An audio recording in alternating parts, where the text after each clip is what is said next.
tun tuma chuan Claude soifia pa in crit damage le physical attack damage tho dan danglam kan soyanga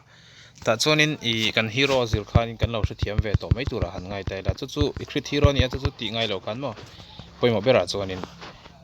engtian nge tho ti ha kan en ma support ani tuna hianin Claude hi crit damage in ka build a hei Scarlet Phantom le Berserker Fury le Windtalker hian a total in 60% critical damage min pek saka hemite pan hi core damage build ta ka ta ni ti chuanin a tho dang kan soyang hei hi a ultimate ani ta ni a total damage to 7250 a ultimate ani ta ni tuna physical attack speed built in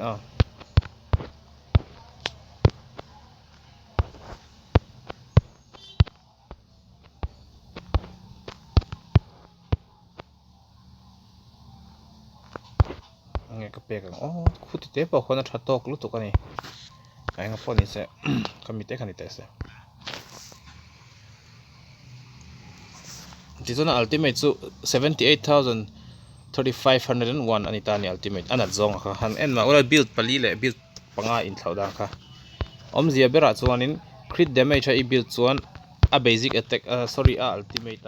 a damage nei kha ati claim ta ni chu engwange chan kan ti chuan crit damage chuan basic damage enhance em enge ni basic damage a enhance awangin a tho dan lo en lokang tuna hian hemi achung ber lena hian dinglam veilam bera hian HP bar oma hnoi chi mana oma hnoi le physical attack om ta ni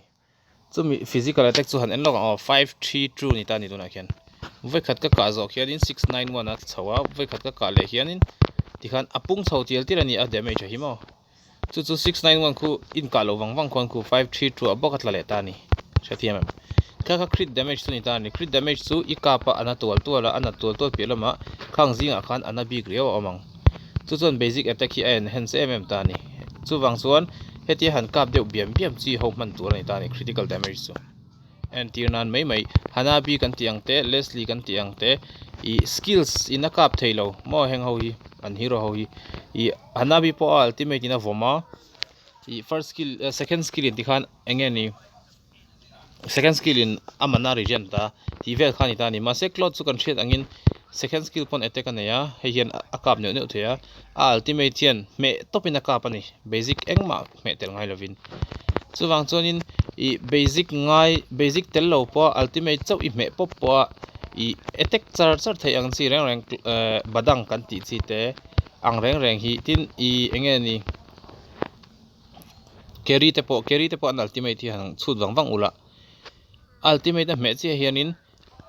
a basic damage aka chua hi adang lam de ni hetia apanga ya aka chua le ultimate me chunga aka chua hi adang lam de chumi wang chuanin again a skill satanga damage an ham thatna an nei theina turata na kha chuanin crit damage aya chuanin physical attack speed khan an mo ta ni tuna hianin sorry damage bot ko da longa voi khat ka pang voi ni kap mana sangthum zathum somruk pakwa ni ta ni a damage khamo nitina build li bok khan build de meng voi khat voi ni singthum sanga zali somli ni de meni ko chuwan chon attack speed a tura build chi leo hi an omve ni hero hi mo hanabi kan tiang chi te ang te heng ang chi ho hi attack speed ai build chon an kap rang satli avering otanga an passive crit ang chi kha an nei don mi lo tina ni ta ni chumi awang chuan attack speed hero le enge ni attack speed akap rang chi attack speed hero le critical hero ho hi an ma ni passive ani emo engemo hian alang vekani chuwang chuanin Natalia kan tiang chi te mo queen of critical kan tiang chi te alucard chu lifesteal build turani ti tu pon kan hal vek engwange speciality to lifesteal ani tlatani ruby te po lifesteal and speciality ni tlatani ka wang kan hero tin hian speciality nei ve vek ani kami khan chumi an speciality zir chuanin enge ni build dan tur kha ashiat ve thei lu to kani poimo bera chuanin i ka soyang khanin i physical attack chuanin physical attack speed akan pek chuan i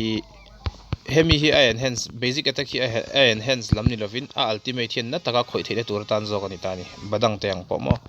badang te po krita kan build chuan a hnek chuna lutuk mase ultimate in damage nei vaklo ka khani emponi se cloud kan soi fiat ran don ang cloud chu level 1 a chuanin first skill up masak ber tur ti chuan hemi na a hi phian ama hi atlan chak pelama hianin attacks a khoi ranzong hi arang veta ni hei tian hei hi voi riata in stack up theya I a heap non zel theya ku voi ruk ti khona heap ya 4 3 2 cooldown nei ve hei hian mo ku voi riata stack up ta ti khon aka brang ta ta ni ma hi tin atlan rang bok ani ti chuan cloth hi kan thria tur chu in farm line I hetia misual kan va tha top hetia kan va tha top aya hianin I kap ke athi don trepa sorry thi man dei lam an thi ma dewa first skill hi pian a level up chak zok ani cloudy kapa le thi ma dewin first skill in hi plumang ro to nai a hi thi zo lo dewa 3 2 1 hete hi plum hian a level up chak zok ani heti ka hlum top ai khan mo chu enge ni minions a po thok veka I minions a enge ni an thi ma dewin hei hian an hip la I hi plum chuan a level up chak le zual ti chuan Claude Basic chu sorry a passive chu voi khati ka hianin azong te hen lo kap tel ve ka khani deuh mai a basic enge ni a passive chuan mo ti chuanin a first a chuan hei hian first skill hian kan soyang khanin misual te attack speed le an tlan chak zong avarua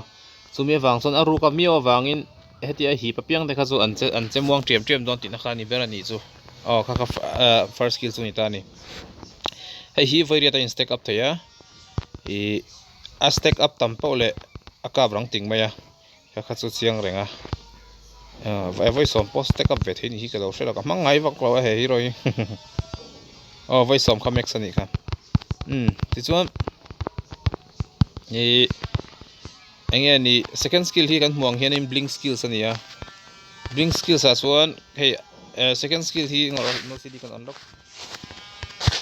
second skill hi manga khu akal je ta om khu mi chung khu chuan in thleng the om na khu ti kon bir enge ni chet kwal nan zung zuk po man thei ta ni hei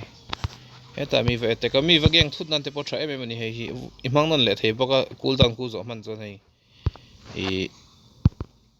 ti chuan he zong te hian in damage le manei ve boka taret chungai da pon taret thi khoi ve maya hei an muang kon velu thut na khani deuh maya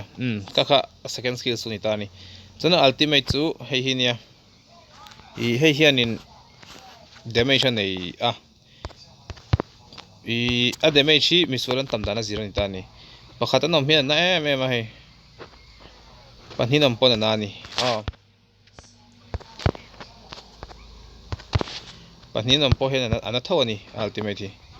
se pathum china hi chuanin tlem chon ana lo ve deuh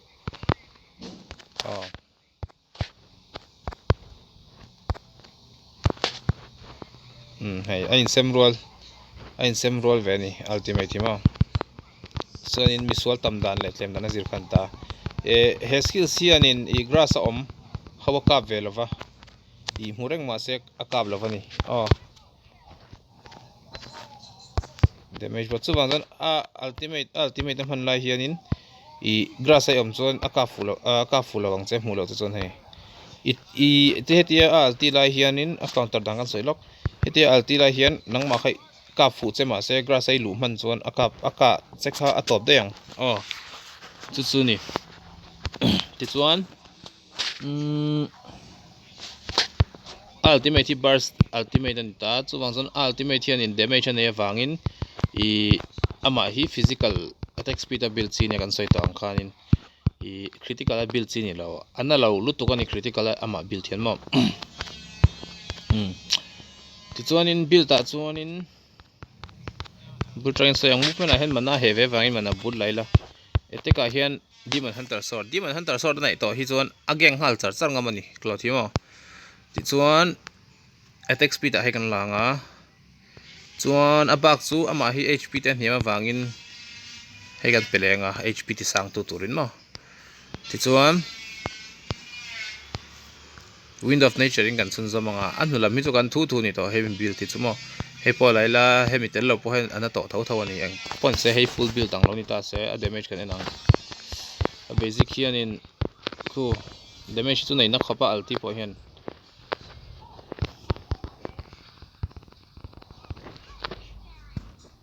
chuanin hemi hi a cooldown ma hete man zel hianin tan chen an te tangkai em ani enemy hi tlan se tur hi boka amara chu Claude hi he item hianin a counter he item hian blade armor hian enemy in blade armor lak chuanin ama hi a in kap rum thak thei ni a physical attack pack na ta hi aron le char char awangin ama mo chuan he full build ani ta tuna kha chuanin emblem hi assassin emblem laka fu angrenga earlier in build chakna mo bounty hunter talent page kan langa amaro chu build polak thei thoma se build ti ka suggest vak lo na chu ama hian critical damage nei lova emblem hi kan en chon critical damage apede uzelani chumi awang chonin I dang angin ama hi critical build chi ni silo wangin chulai chu kan chia da fia thaw me ti chuan bang enge soi mai turom Claude Basic chuanin Claude thiro har tak chu ni lo man tam chu ngai ve a ti ve zeu zeu hi nga ya ama hi nem anem angrenga amaro chu enge ni wave clear nan tepo ultimate hi man thei veka tin amaro chu endinan Leslie camouflage ang ten counter vele tlat thungani ti chuanin kan hria tur boka chu ultimate man la hian a skill zong zong hi a combine vek thei tilai kha kan thei hilang ti hla oma ultimate man lai pon ti hian in blink theya first skill amang pa thei boka chuwang chon enemy tlan che tur po pa char char ve thei thawani heta altia heta enemy in blink pheya nang pa in blink phei ve maya ti chuanin zui le nang pai let le ve le maya tiang khan as man trom vek the ni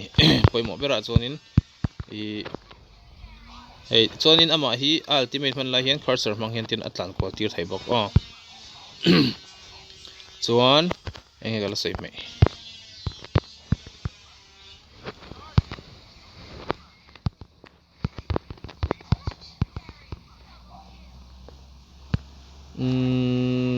enge gala sei mai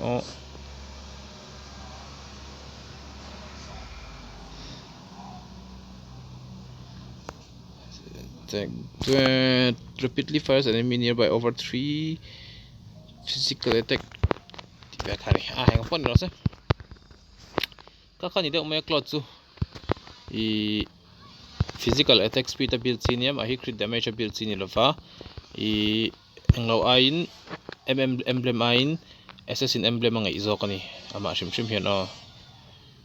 ka khani de mai ti chuanin ka sayang khan farming line hetia ka lum top ai hian first screen hi plum ula enge ni anale ama hi a in farm chakle zol XP nga chakle zol ani